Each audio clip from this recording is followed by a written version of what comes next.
Young Gravy, more like, hello and welcome to this week's episode of Pit Against, a live Flush Blood call-in show, where you call in and pit a take against us.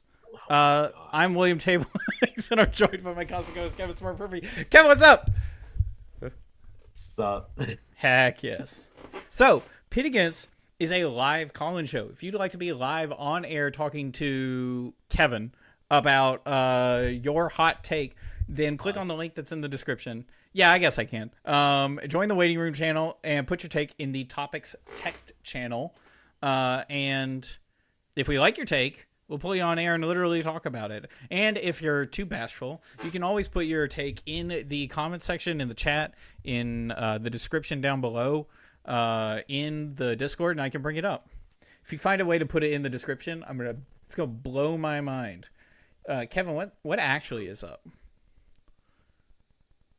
I don't know. I'm just kind of chilling until we get the rest of High C stuff and until we see the rest of the expansion slot cards as well, because if there's a Prism card, I need to deal with that. And yeah, Necro's starting to look pretty nifty. Yeah, Necro's looking crazy. Look pretty good. People are freaking out about it. It's spoiler week right now. Getting a ton of spoilers. And so there's a lot of interesting. It's not quite enough, I feel like, or me and you feel like, to like be theorizing on decks entirely and just generally understanding exactly what's going on in both limited and CC. But it's a really good start. We kind of understand the direction they're heading in, and it looks crazy. I'm enjoying this spoiler season. I've heard every spoiler season is somebody's least favorite spoiler season, but I'm enjoying this one so far. We have a decent amount of stuff. We got a few more mech cards today that kind of filled out the picture of what Puffin wants to be doing as a mech. We're still missing the Marlin cards for the set, except for like the Ranger legs. But we have all of the allies now, I think. Yeah. For Gravy Bones. I think so. Which there ended up being 1, 2, 3, 4, 5, 10, 11. How many dragons do we have? I'm testing the encyclopedia already. All right. Well, it's got to be that's close. 11? No, 12 to 14. I'm trying to. Ashwings don't count. No. Actually, they probably do count as like one entity. Sure, that will be one variety of dragon. 1, 2, 3, 7, 11, 12. Okay. Yeah, so like that makes sense. That's pretty close. 13 with Ashwings. Sorry. 13 with Ashwings. That makes sense. I think that makes sense. However many allies we have right now, it feels very close. I guess the first thing I want to talk about is a backtrack to Elo's going away. Or did we talk about that? I forgot. I don't think we substantially talked about it. It might have been quick. Yeah. But I mean, I think we've talked about it before on the show, where it's just like it doesn't quite work the way they want, and that's because of the way the values scale up at larger events. And I think we've said this even before London. Because you see a lot of the complaints of, oh, I'm losing Elo by playing PQs because when I go X1, I just lose Elo. And it's like, well, that's the way the Elo system works.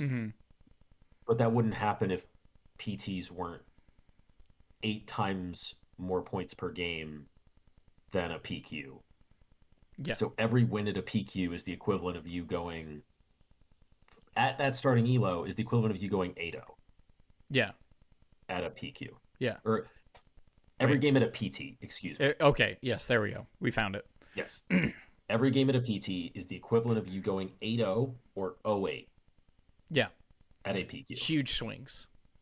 Which is just like not super representative, and I think they expected it to buff out a little bit more with time, but I think they realized that it kind of doesn't. And they could have done this a little slightly differently, where it's like if PQs were K values of 8 or multipliers of 8, and then like battle hardens are 12 instead of 16, and then callings are 16 instead of 32, and then PTs are 20 instead of 64, stuff would buff out a bit more.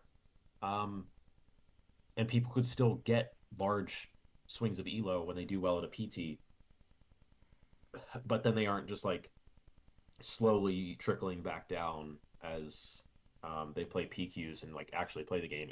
It really the complaint became that people were disincentivized to play the game because it benefited them to just keep the elo and get the invites. Which like yeah, the system isn't working if it's disincentivizing you from playing the game. I think I still like the when yeah. when you're top 75 in the world and you are disincentivized from playing the game in which you are top 75 in the world, that doesn't work. Yeah. I think I have a slightly different opinion. And when I say slightly, I do literally mean very slightly. Because I think we're on the same page, but I'm like on a different paragraph. Like it's very similar. Sure. I like Hayden's argument that he made on Arsenal Pass that he got really heated over. I don't know if you heard that, but he was like, if you're one of the best players in the world and you're scared about losing your invite from losing at a PQ, one, don't lose at a PQ. Two, if you were good enough to go, you'd have enough points to go and you'd win or something like that. Like it's just like I don't understand why you'd be scared to play the game if you think you're good enough to get your invite off elo.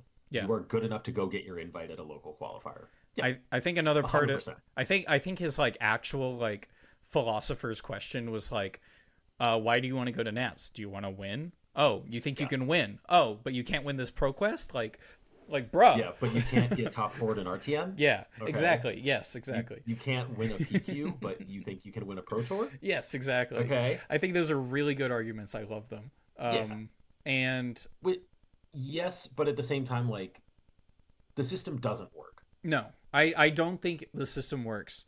However, I also want it to work, and I can see in some ways how it works better than zero system. And that's yes. With that last point, that was my point, is like that system works better than no system. However, my other thing is I also know I'm a little blinded because I want it to work. I really love how chess does their elo. And I want it to work that way, and I don't think it works that way in Flesh and Blood. No. There is a slight amount of randomness in Flesh and Blood.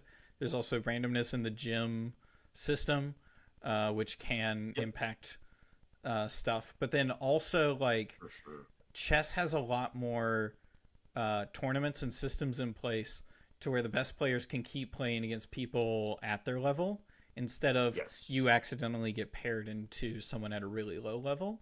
That's just not going to happen. Yeah. Like, Magnus Carlsen is not going to play against me and tie and then lose 200 elo, right? You know what I mean? Like, yeah.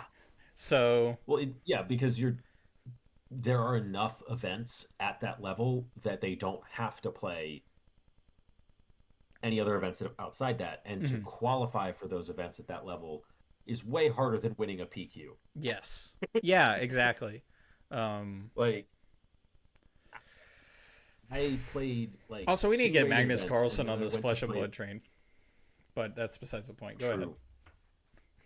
Like, I played like 2 rated events and then went and played a PQ, got top 8, and then the next one I won. Yeah. Like, my elo was not good when I went to Baltimore. Like, oh man, no, like that's understandable, right? Like that's just how people are going to be getting into it. My elo was actually fine when I went to Baltimore. My elo was not good when I qualified for Baltimore. My elo was good when I went to Baltimore because I had like 8 and forward calling Indy or something. So that's pretty good. That put me at like 1580 or something like that. But like if a person wants to take the game super seriously and they're just starting out, then they are just sapping elo from the people around them, which I mean, maybe that's the system working, but like it could maybe work better. Yeah, I think they're going to put in a system that works better and does what they want, which is not disincentivize people from playing the game. But I think Hayden's arguments are also correct. Yeah. I think when you take a step back from, instead of just criticizing the elo, he's not just like he's ignoring the elo system because it's something you can't control. He's looking Yes. purely at what you can choose to do. And it's That's like, yeah, that's a really good breakdown of that. And yes.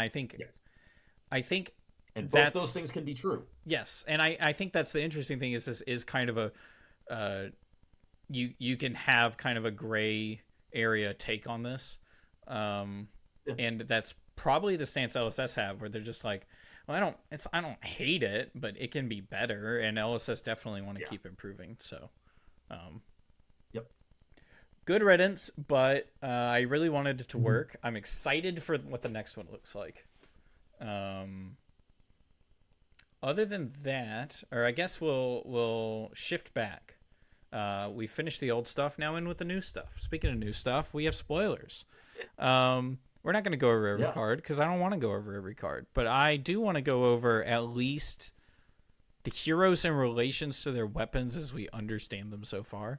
And in this context, because Gravy Bones doesn't have a weapon so far, he has allies that are weapons and a watch that's really good.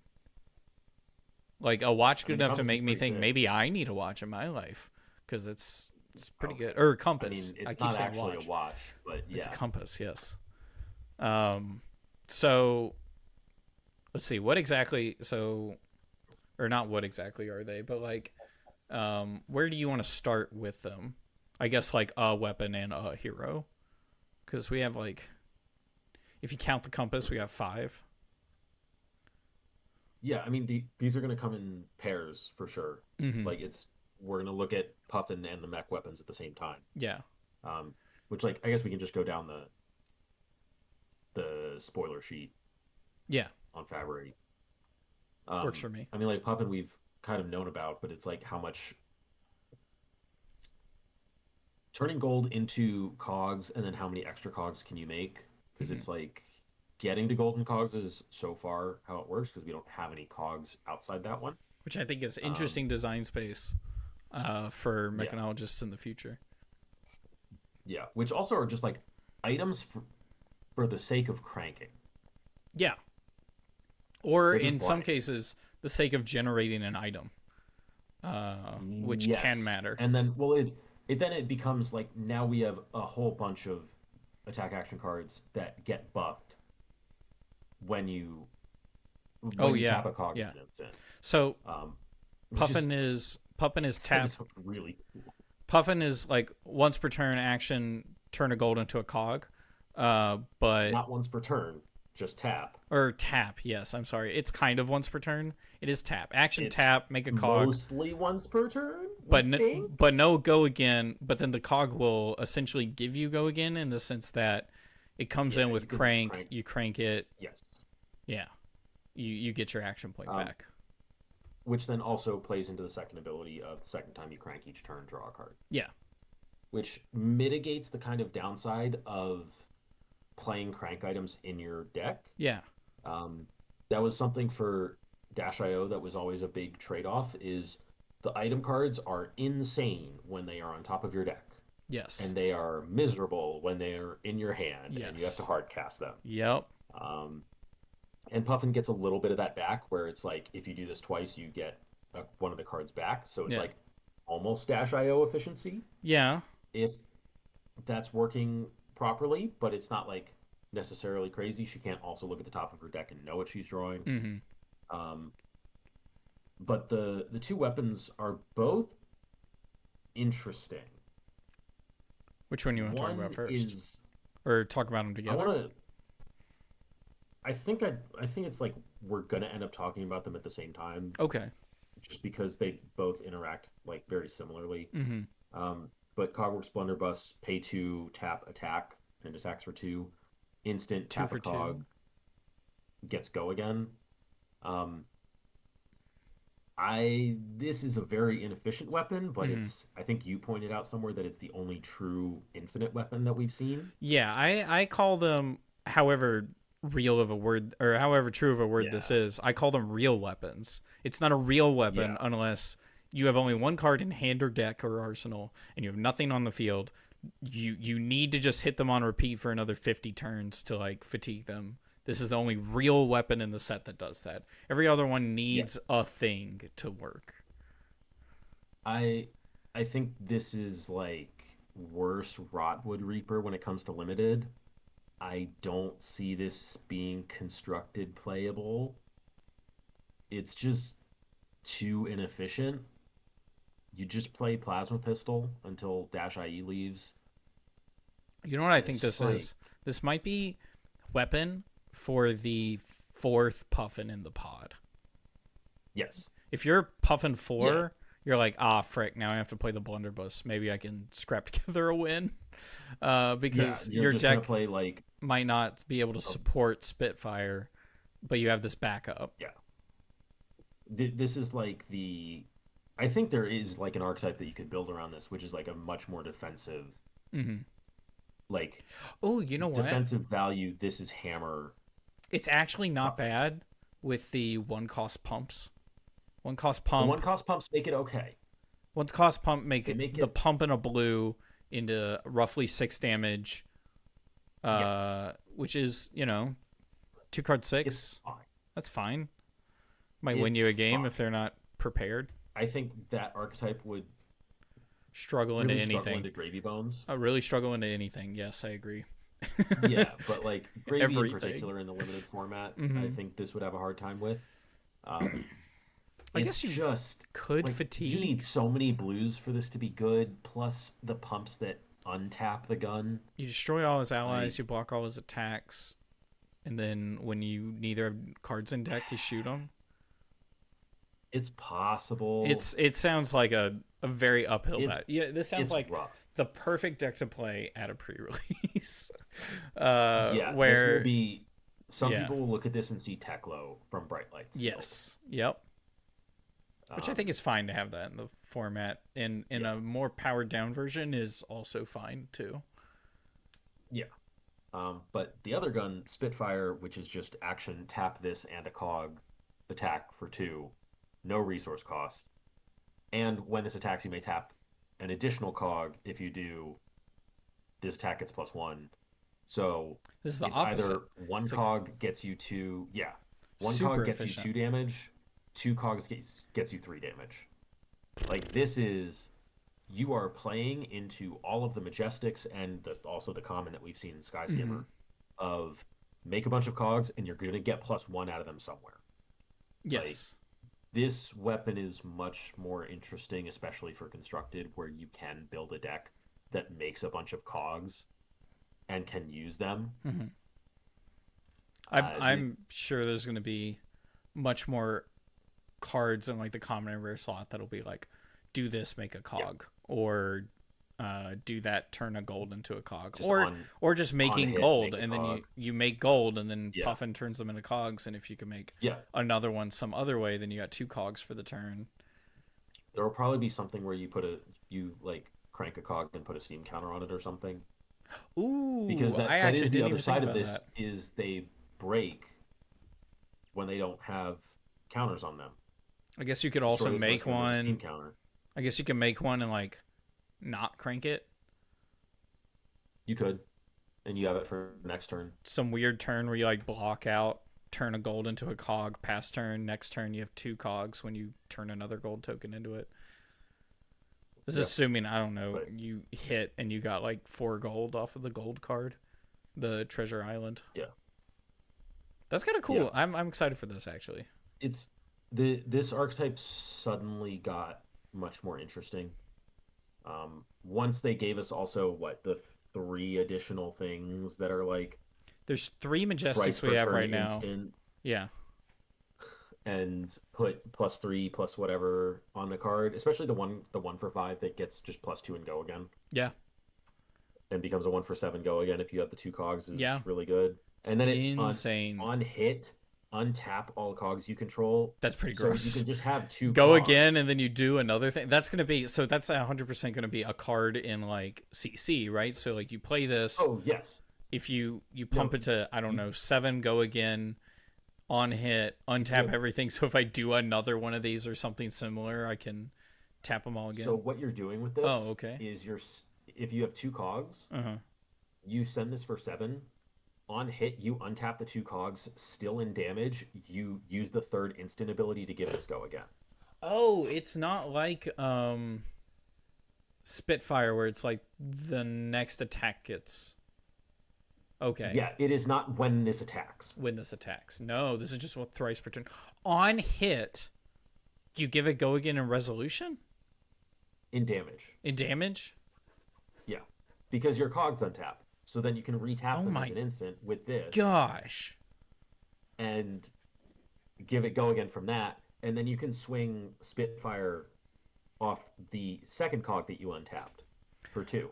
I don't know if Joshua Scott's still here, but this is the endorsement that Joshua Scott makes, which is every night before you go to bed, read the entirety of the rules, the comprehensive rules, because it's those kind of things that you pick up, right?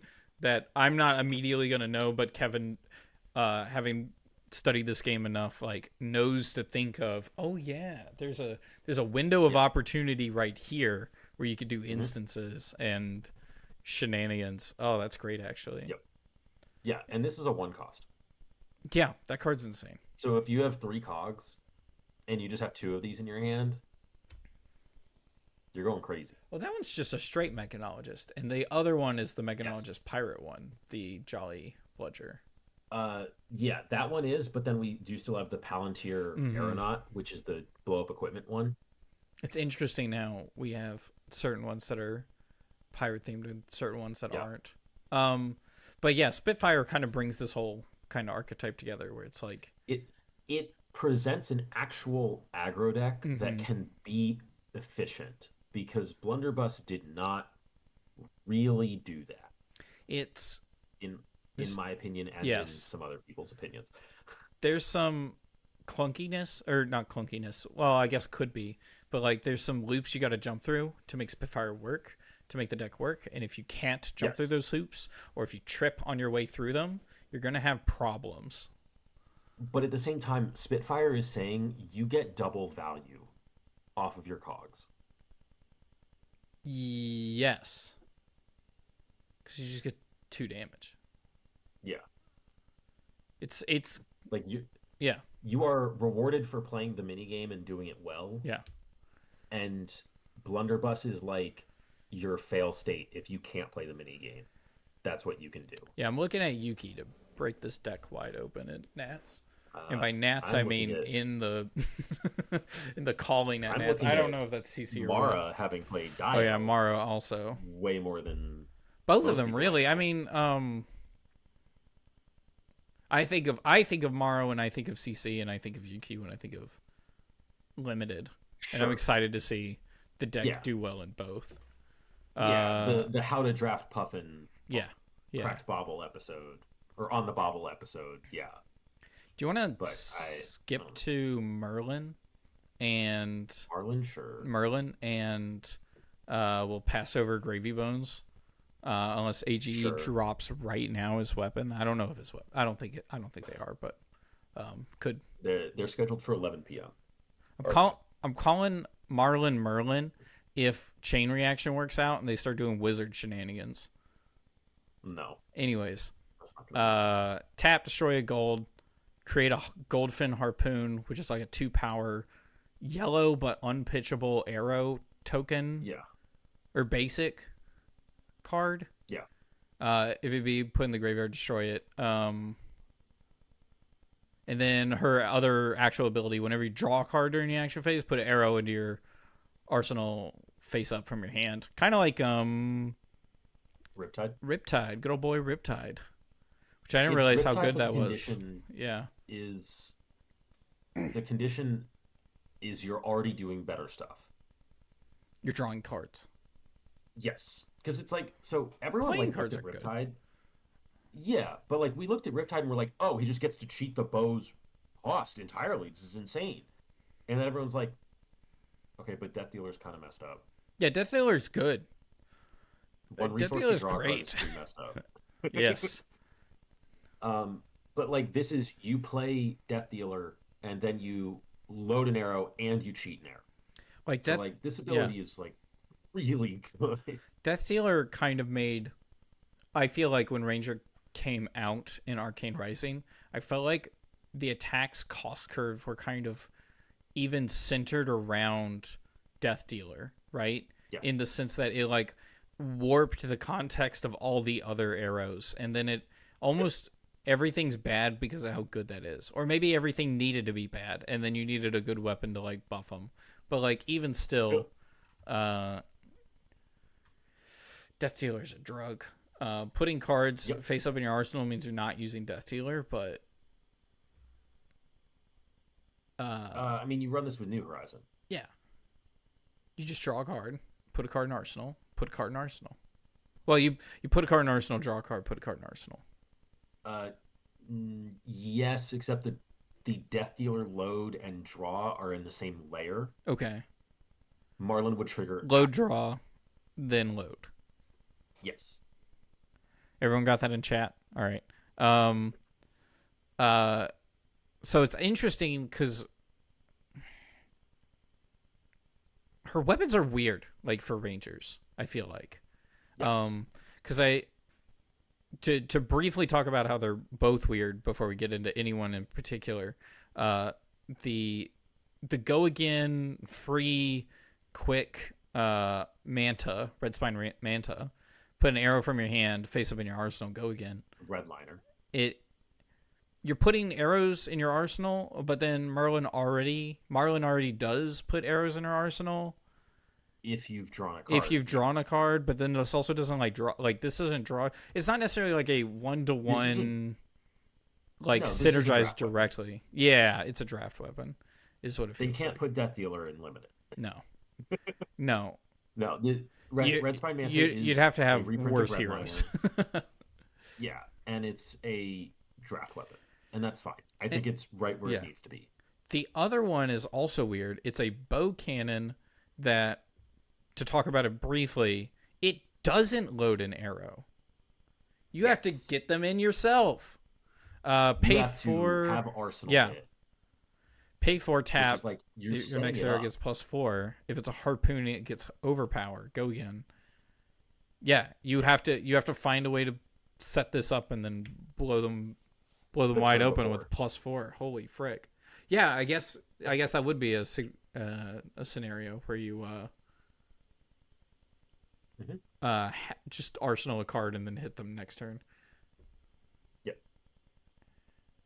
No, her weapons are weird, and I don't think she plays either in Constructed right now. Okay. And we'll see what we get in the rest of the Marlin cards, I assume, over the next 2 days. And what we get in the ban list. There's a lot of theories. And that. But there are. But we need to see harpoons that are at common or rare for her to play the cannon in limited, because there's currently only the 2 at Majestic. Yeah. I want to talk about the Ranger boots. Okay, that's kind of a weapon. Or it's weapon adjacent. Bad. Oh, okay, wait. Let me read them. Instant, tap. Turn a blue arrow in your arsenal face up. Okay. It gets go again this turn. Oh, okay. Blade Break 2.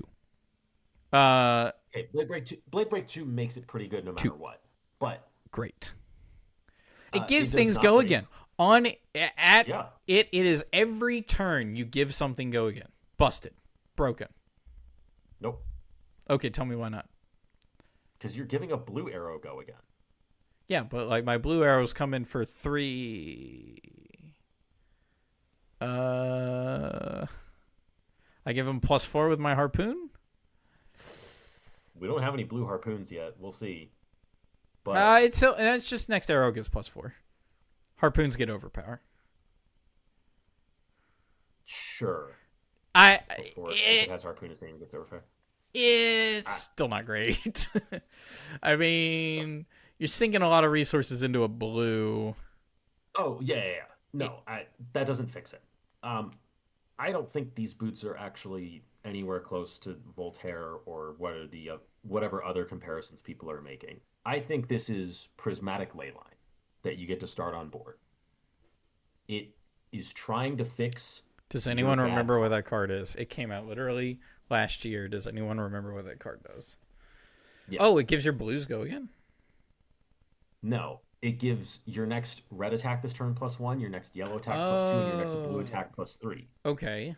And what it came down to is, to get 6 out of it, you probably were just playing bad cards in your deck. The only exception was you're playing new, and Mm-hmm. you get surgical extraction to 7, which is like fine, Sure.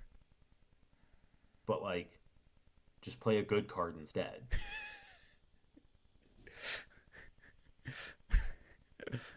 Surgical extraction's great. Um, Yes, but play instead of prismatic leyline, yes. which can only give +1 to leave no witnesses. Yes. And then you got to find a way to give it Play go good again, card and then instead. it's just so much. Um, Yes. So this is like this is for the cannon build because you have to run a bunch of blues to pay for the cannon and the harpoons, which are apparently 2 costs. So you're spending 6 resources on a turn to do that. so you draw 4 blues, and you're like, ah, frick. Or you just ponder a blue off of Codex or Premeditate or something. True. There's also like And some you're weird well, I like. guess I'll arsenal this blue bolt and shot There's also some like or weird whatever. in-game scenario where it's like they have very little life left. You have very little deck left. You can play 2 or 3 blue arrows now instead of just like 1. Yeah. It is very meh. It is so far from broken. It is so far from being Voltaire. Yeah. Like, this is much closer to like Numenaris. Luminaris Celestial Fury. Yeah, it's much closer to that So than it is to Voltaire. I actually have a better comparison, and I think Charlie brought it up perfectly where he's Yeah. like, Perch Grapplers got activated 1 time this year. And it might get activated 1 time per event. Or Sure. this might get activated 1 time per event. Here's my thing. Just play snaps. Sure. So here's my comparison is freaking Crush Gloves got soft upgraded to Crater Fist got upgraded to Gauntlets of Iron Will. Gauntlets of Iron Will. I know the art in my head. I know the names Yep. in my heart, which can't translate. So yes, the in my mind, this is like Perch Grapplers was a block 2. This is a block 2 where you might actually like the upside could matter. Like you could think about it. It could matter once in a while. I think Perch Grapplers are getting activated a lot more in Marlin than this card. Currently, ban list Sure. pending. Pre-ban list. Yes. Uh, Which these boots might yeah. say there's something on the ban list. But I think these boots are, Who dropped this? unless the harpoon build is weird, I'm not even sure these boots are actually legendary power. And if they are, it's because Blade Break 2 is carrying it. Oh my goodness. Blade Ray 2 is pretty good. Snaps are a common, dude. Snaps are really good, especially on Yeah. more like a Death Dealer Macro decks. Marlin would be yeah, Snaps just makes so much more sense. I think the Ranger shoes are just like not busted whatsoever. They're going to be fine if you have to run 27 blues in your Ranger deck. Yep. And you can occasionally give a blue arrow go again, and that's fine. You get 2 value out of your blue probably, and I'm okay with you getting 2 value out of your blue. You can do that. That's fine. I believe in you. All right, who Yeah, spoiled you these? I did can't it. figure it out.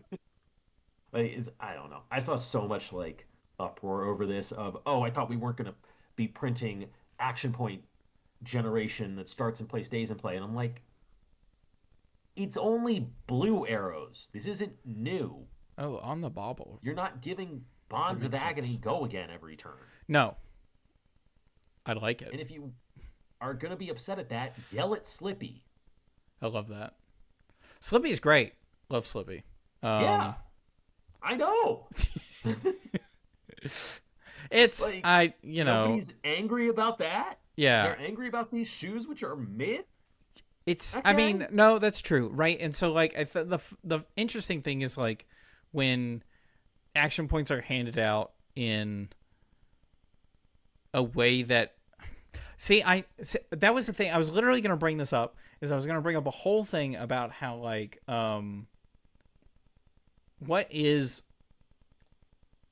or how should action points be handled by LSS? Because like at one point you're like, well, action points are ridiculous when they're handed out on things that LSS didn't intend. But also there's points where they got handed out on things that they did intend, right? Like Dromai's dragons having all those action points, or Voltaire ended up being crazy. And it's like sometimes having all these extra action points is egregious. And sometimes it isn't. Yeah. Like every turn on Ninja ending with an extra action point because they don't have anything to actually end the turn on. I had 4 head jabs in my hand. Yeah. I ended with my action. And so like that's not a problem, okay. But like Lexi is a problem with Voltaire. It's like it's very situational when go again and action points are a problem. Yeah. And you're saying, and I think this is not a problem. Like if as it currently stands, Slippy would be Slippy would be garbage if he said your next blue gets go again. Your first blue stealth. Your first blue stealth gets go again. He would be significantly worse. Yes. Yeah. He would not be like. He would be at 20 health. Worse. He wouldn't be terrible. They would give him his health back. Yeah, it would. But like, no, this card with the card pool we currently have, Asterisk, is not a problem whatsoever. Ooh, we'll see what we get in blue arrows in this set. And then this might become nuts if we can run like a 33 blue Marlin deck. That's a lot of blues. And but if the blue arrows are like 3 for 5s and we can give them go again. That's not bad. That might with on hits? Yes. Like that's when the win with on hits rough. Is big. Yeah. But currently the best you can do is Infecting Shot blue, which they just 3 block. Mm-hmm. Or fucking Intoxicating Shot, the Riptide spec. Mm-hmm. Which is a blue 0/4. That card's on great. Hit, you get a Courage and Quicken. Well, that card's great and not great because I'm sure when Riptide plays it, they're like, yeah. And then when I see a Riptide play it, I'm like, oh, yeah, cool. Oh, neat. I guess I'll let this hit. I don't know.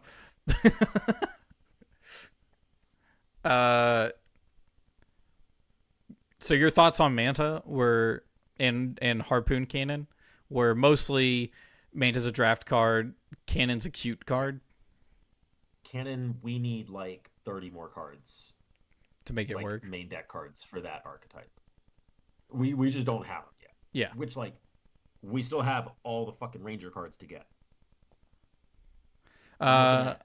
32 slots. I don't think we're gonna get enough for Harpoon Cannon to be a great build. I think it would be cool for this weapon to like come back with a different hero in the future. 2-3 sets from now, we get another Ranger that ends up really loving this cannon. Would be awesome. Do you want to take our first caller for the night? Yeah, I'll go grab it. Before we get into Young Gravy. Oh, God. This is the part of the show where I shout out our sponsors. Shout out to Pit Against's very own merch website. We have shirts and hats, and people have been buying it and allow us to pay for Discord Super so that freaking we can get half decent audio quality, video quality on this show. Half decent. So if you like that stuff, the link will be in the description, not for the stream, but for the video itself. But it looks like we have a caller on the show. Constant co-host Ted TCG Talk. What would you like to talk about? Yeah, my name's Ted now. That's great. Ted. No, we don't know a whole lot about in terms of Gravy's weapon, so obviously this is all just for fun speculation. Mm-hmm. But I'm wondering, after seeing some of the allies and just the resource curve and the way it seems that he may play, right? This was limited information. I wonder if the overarching thing was, will Gravy pay for the sins, in air quotes, of like how Illusionist played, mainly how Dromai, but how Illusionist played of action point economy and just polarizing board states, and it seemed because like when I thought of Necromancer, and I won't elongate on this too much, I thought of like a bunch of little dudes who die really quick. Because if you play Necromancer in any RPG ever, that's what you do. You summon like a gajillion skeletons in Diablo, and they all like overwhelm the opponent, but they all die super easy, and you have to manage that. So that's what my thought process was going into it with this, not like huge big boy 6 resource like giant thing that takes a lot to kill. But it doesn't unless we get some crazy weapon, which is possible. I could easily see them giving us something that says like your first ally gets go again, your first ally attack gets go again. But if they don't, I wonder if it'll pay for the. They're trying to like not create the polarization that other board state heroes made while still having flavor. Because right now, all these allies are really cool, but I'm wondering how your damage ceiling gets high enough with against any hero that can even not even like a Syndra, like even a Marionette with some go again could clear some of these pretty decent. So it's like very interesting. I just want to get what y'all's thoughts are, if it's more of a wait and see type thing, or what y'all's thoughts are. I have 2 things on this because I think Kevin's going to take it away for most of this. But real quick, my speculation, whatever, for the Necromancer class before it was announced, before we saw all this, was it was going to be like army tokens in Magic, where it's like, instead of having a million Ashwings, you have one Ashwing that gets bigger. Instead of when it says make an Ashwing, it's either make an Ashwing and give it +1/+1. Yeah, so it has +1 power, +1 health for every Ashwing you make. So then it's like one big thing you got to chip your way through, as opposed to a bunch of little things you have to tack separately, and then it's a absolute pain. Yeah, you can take that any way you want for the way your deck is built, where it's just like every time it gets to 4, you just hit it with Titan's Fist. Yeah. Or you can wait like 2 or 3 turns, take a decent amount of damage, and when it gets to 6, you just mask momentum it. Yeah. And go wide. Or it's just at 1 every turn, and you just Kadachi it every turn. Yeah. And you're like, that's fine. I think that would have been interesting. That would have been interesting. My other statement was going to be, I forgot. So Kevin, what? I should have wrote it down. The other statement was going to be, everyone listening at home, if you want to be live on air talking to us about spoilers, this is how you do it. Kevin and I are like, what does this card matter outside of context? We're not speculative people about that kind of stuff. But the way this silver-tongued serpent has sneaked their way into this Discord was amazing, where used a hot take to talk about Why is that word so hard for me today? Holy frick. Anemone. Used all that to talk about anemones. And I'm so mad. I'm never going to be a caster. All right, let's see. The take, which I really enjoy, the core of it being is Necromancer going to pay for Illusionist ally sin, is that's a great like hot take, but also it's a great way for you to sneak in. Okay, Kevin. Force you to talk about the set and actually make predictions. Yeah. What's his weapon gonna look like? All right, go ahead, Kevin. Or unless do you have more you wanted to elaborate on that? No, that was basically. I mean, you could branch off of that, but yeah. Heck yeah. So the way that I'm kind of looking at it, like all of the allies are roughly statted. Or not statted, they're like numerically almost equivalent to the rare dragons, so the actual invocations, not Ashwings, obviously. But the way they've handled action points for Illusionist has moved around a decent bit, and I think heavy hitters is when they put out Luminaris Angel's Glow is like the best they've done on it so far. Just because Luminaris Celestial Fury was just like unplayable and ludicrously expensive. And it made the deck really weird, where it's like you had to run like 35 or 38 blues or something in Prism. And the way they've set up this deck, where it's a yellow plus blue matters deck, like you're gonna have plenty of resources on hand to play all these things. I there's no way the weapon is just your first ally attack each turn as go again. That would be too much, I think. But if it's a pay a certain amount once per turn, or pay a certain amount, tap this instant, give an ally attack, go again, that would be pretty reasonable, I think. Somewhere in the 2 to 3 range, honestly, especially with the chest piece. I think Holy 2 crap.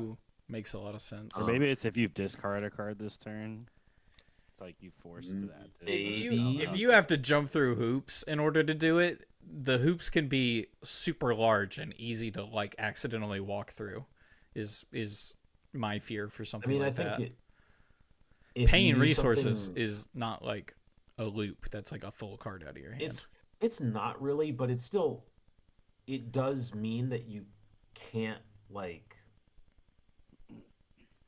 certain, it limits your output much easier than just like has a card been discarded.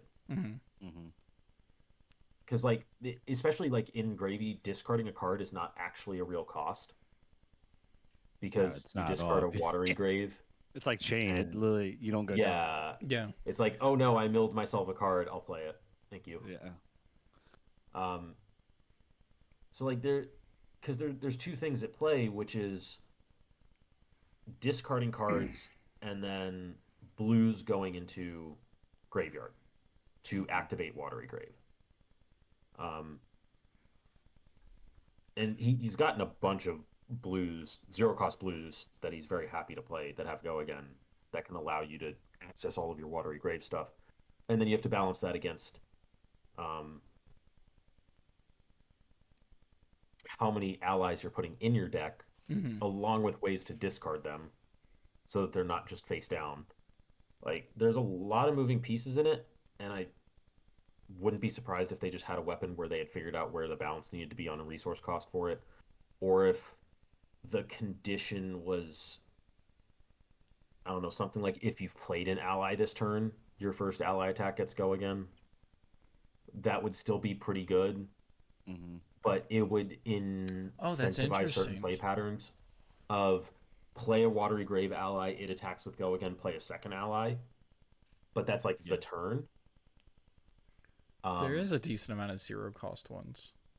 Well, at rare. Yeah, there is. That's the weird thing, though, is, and this is, y'all are better at math games than me, but like some of these, when you math them out, like, so like there's so much implied value. This is why this discussion is usually moot, because killing a 5 health thing in Victor is different than killing a 5 health thing in Cinder, right? It's a lot different. So, but at the same time, some of these are like overstated in terms of cold math, and some of them are like criminally understated.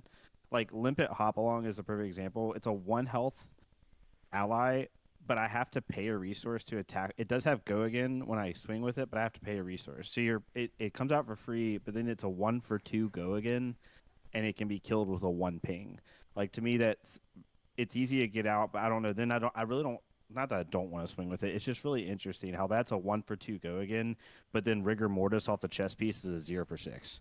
So it's like, if you time it right. So it's really weird how some stuff is overrated and some stuff is underrated. Maybe that's the point. Maybe it's like, all right, now you have to balance, like, do you want more go wide, but your rate's worse, or do you want to swing harder? You know what I mean? So it was just really interesting seeing all the different health stats. Like, usually even I mean, everyone thought Jeremiah was trash when she first came out. People probably don't remember that. Of like people trying to figure out how that mono.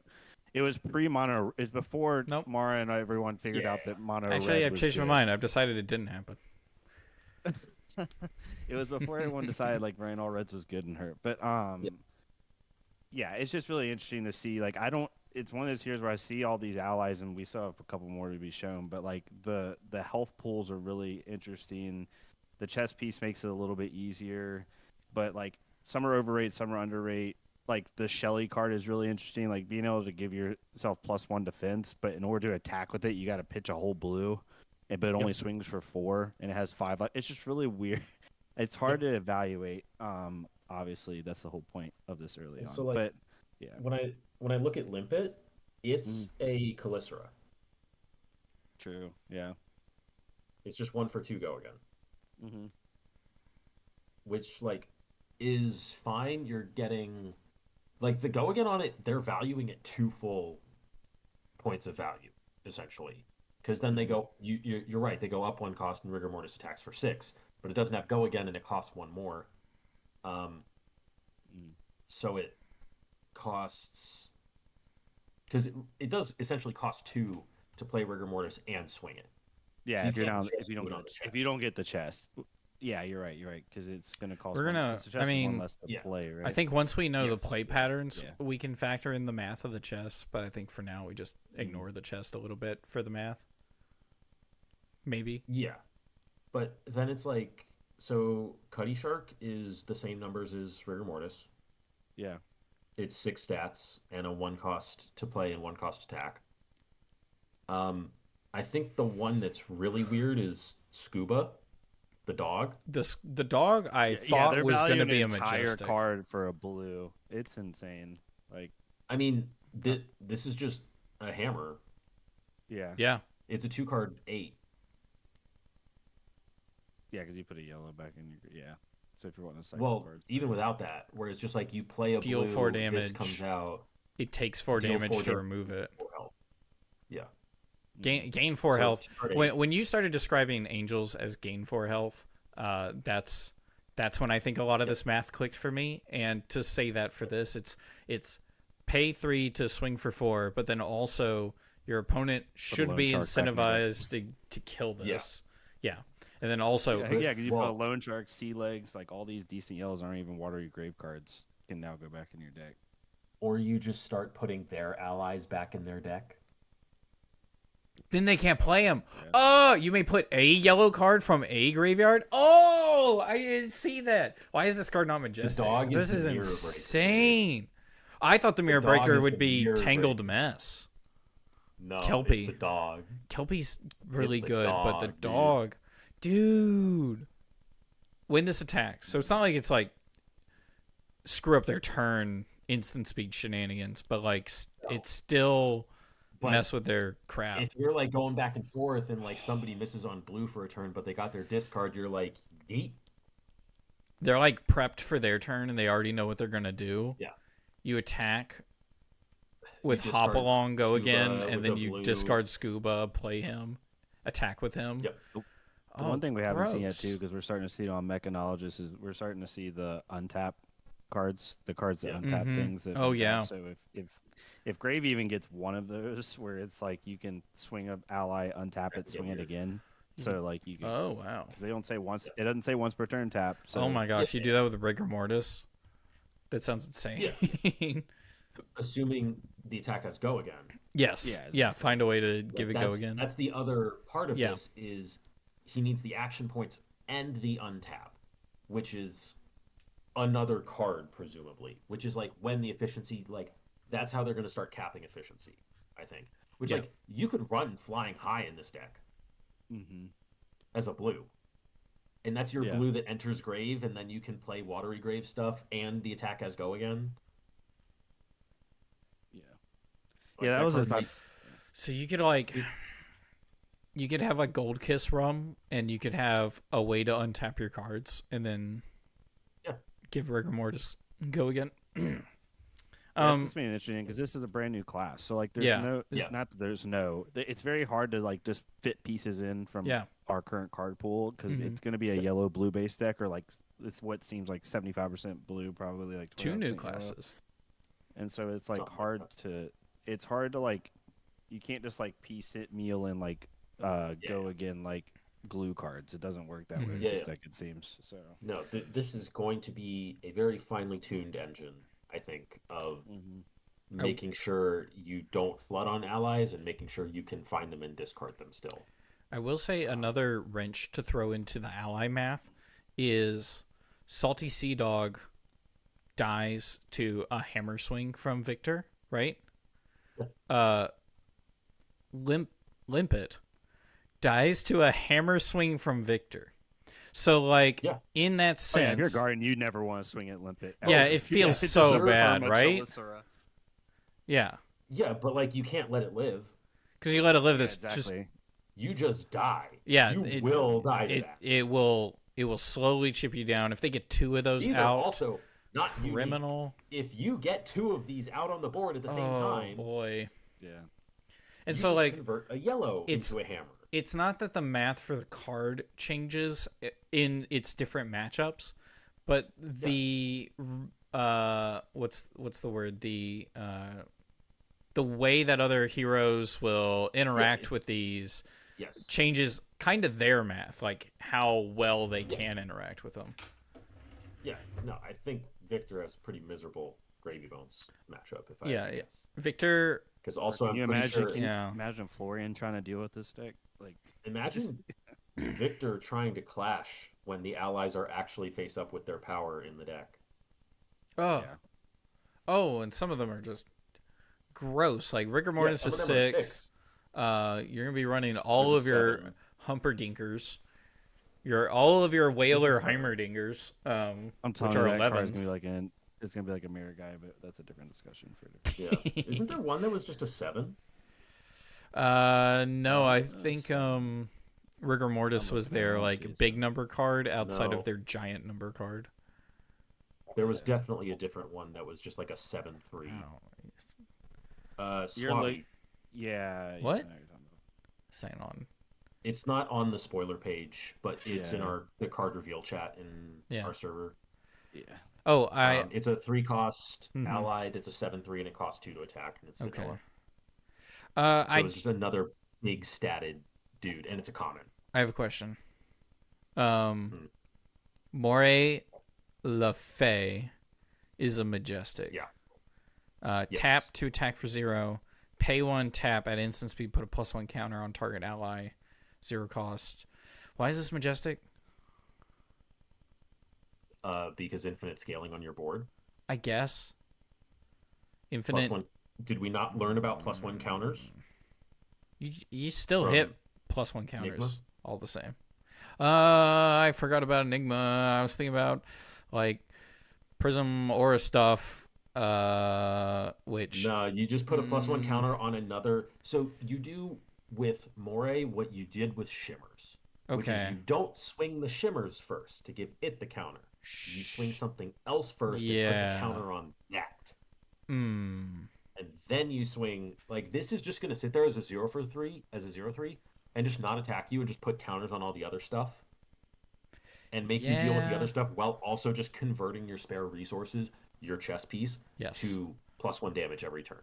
Yeah, and the setup turns for some of these, like the card Give No Quarter breaks. Huge. Oh my god. You can play that card. Okay, play that card, pitch a blue, play Humperdinck off 1 blue, whatever the heck. Yeah. And then you can play like Cuddy Shark, which also has 4 health, and then pass. Yeah. Until you're okay, I have 11 health of allies on the board. If you can't hit that, like if you're a 1 action point hero, the game is nearly over because you're going to try to kill Humperdinck. And then I just have Cuddy Shark already on the board. Now I can start tapping that to give stuff +1. It's like that Give No Quarter card is going to be like absolutely disgusting. Those are your swing turns. Is you play Give No Quarter, you get 6 resources off of it, and it's just nuts. I feel like a lot of these set those turns up. I feel like a lot of these see play regardless. Like sometimes you just look at some of the dragons and you're like, but like even like Barnacle, cost 2, health 3, sure, but it's free to attack for 4. Yeah, gross. Free to attack for 4. I don't care if it doesn't have go again. Yeah. So where are the other? Aren't there more free ones? Oh yeah, Chum is free to attack with, by the way, for 4. Oh yeah, I forgot about Chum. The original one where we saw literally it's forgot free about to attack with. It's got to have something else going on. Yeah, Chum's gross. But, no, like I think this is. I think they've done a good job.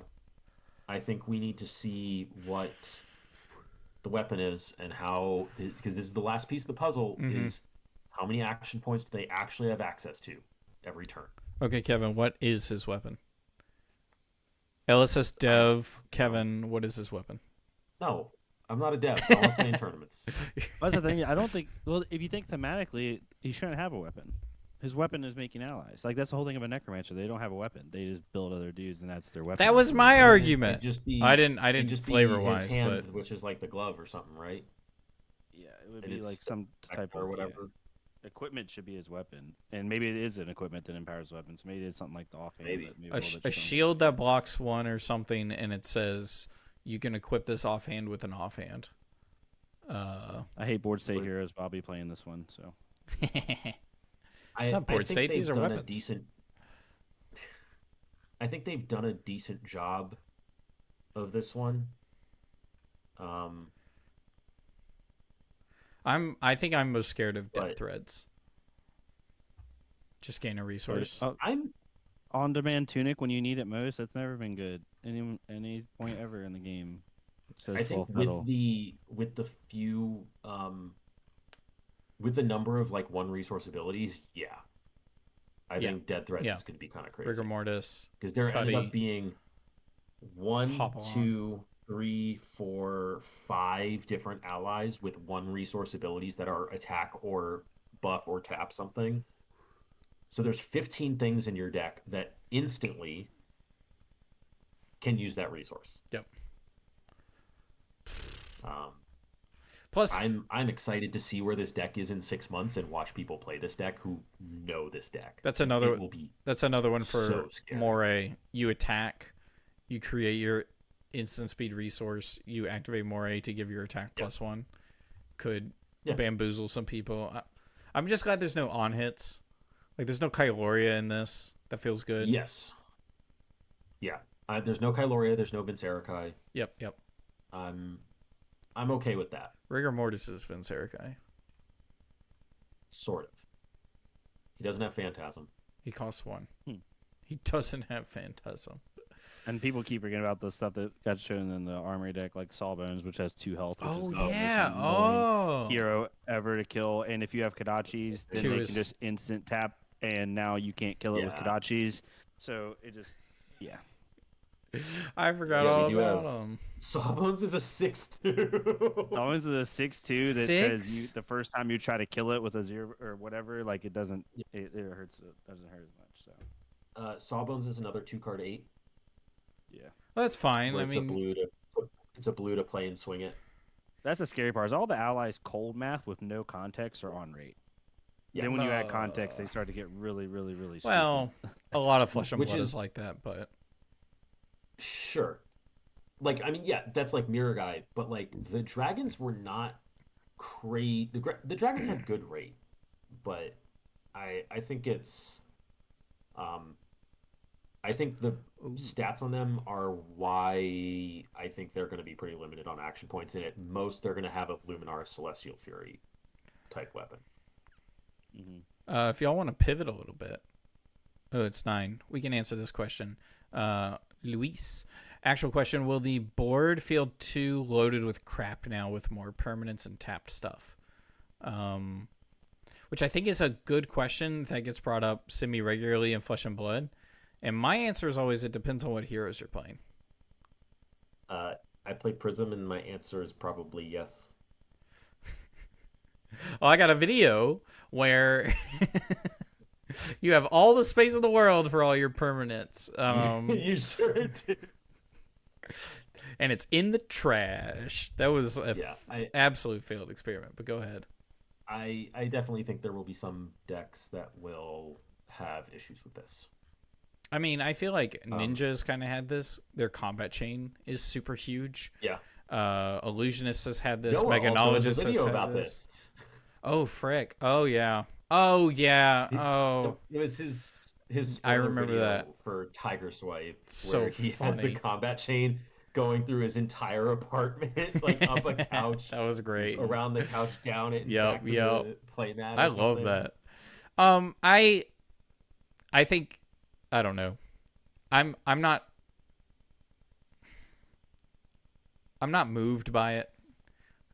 We got a bunch of stuff on their side of the field. We can work around it. There's a significant difference between having a lot of stuff and having so much you can't understand the game state. Yeah, the funny thing about the only time in Flesh and Blood where it's actually bothered me was chain, because some players would put like all of their hits at the top of their playmat in like a vertical. I'm like, dude, because it was like 6 cards like stacked together, and it was very sometimes if you're not paying attention, like you just had to pay, like that guy a little. Annoying. That's the only time though. There's a huge discussion in Tails meta where people were complaining. They were complaining. This was probably the peak of people complaining about the box equipment, where you would put it in a square the square equipment where you put it all as a square at the bottom of your playmat, and they were like, "Yeah, we can read all the cards on the playmat." It was Amulet of Earth and Amulet of Ice and stuff like that, where it's like, yeah, it's on the field. I'm not looking at every card every time I make a decision. Like, there's so much stuff on the playmat, and all the so much stuff was 4 pieces of equipment, Amulet of Earth. I think we have more than that now on average on a playmat, and I think it's just, this feels bad to say. I don't want to say this.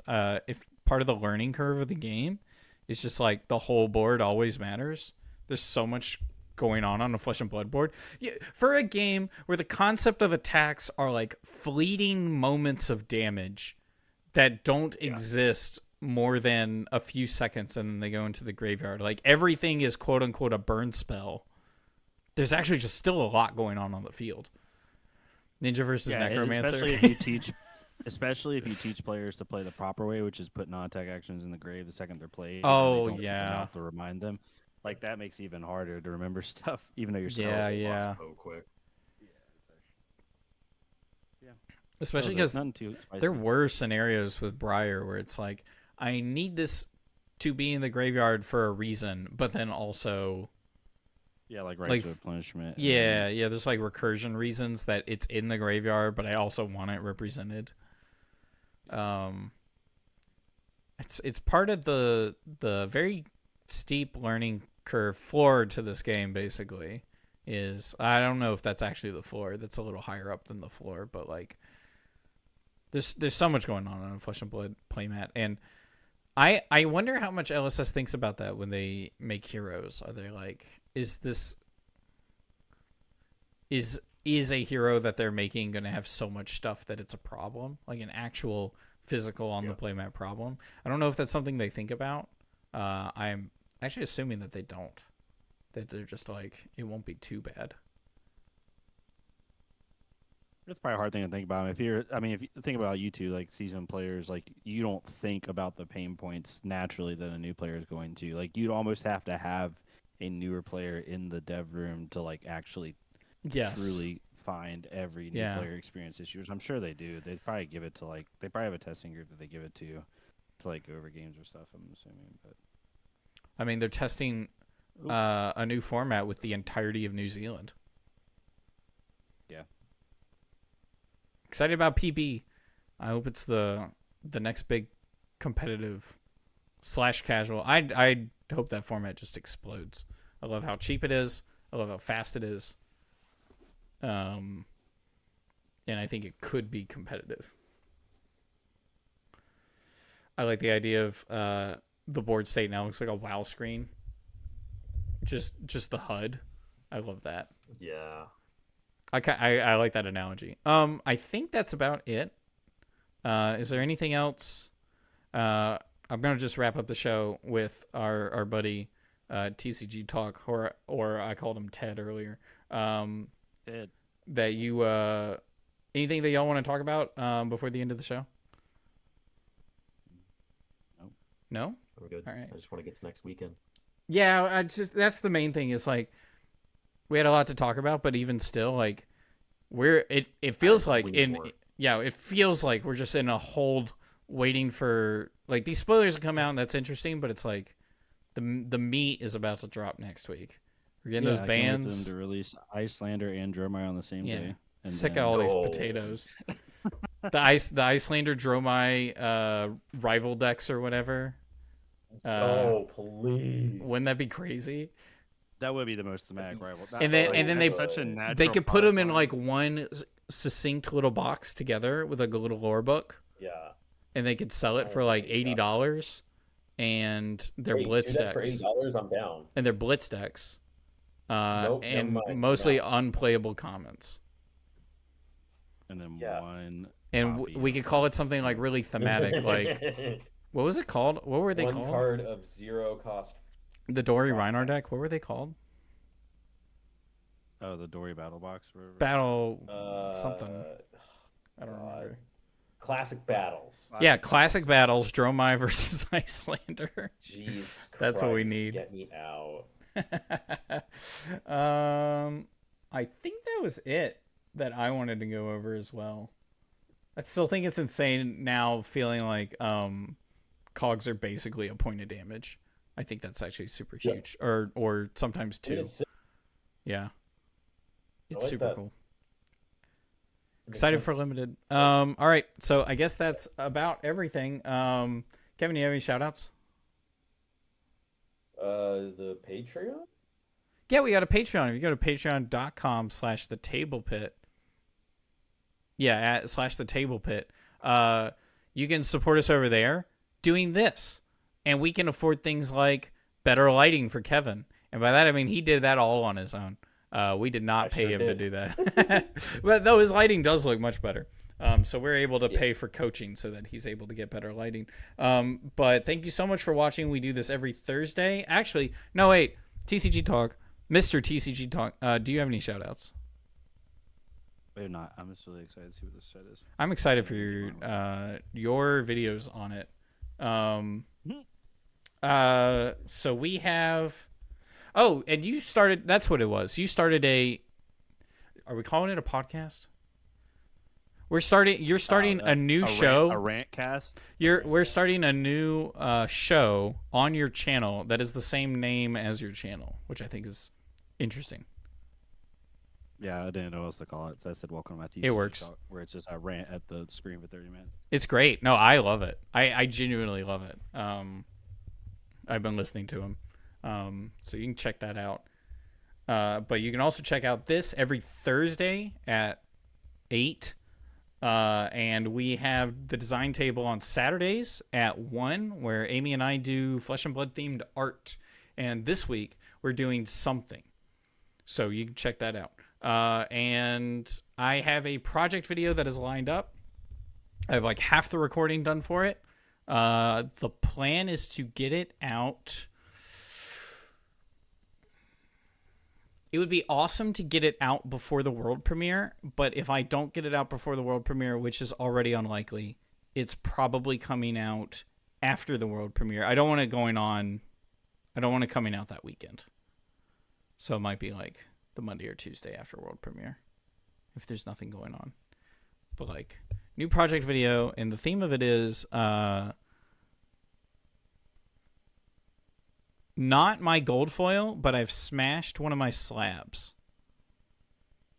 So we need better slabs of Flesh and Blood to protect us from the world at large. So I'm going to make my own homemade slabs. Okay. Yeah. All right, so that's it. Thank you all so much for watching. Bye.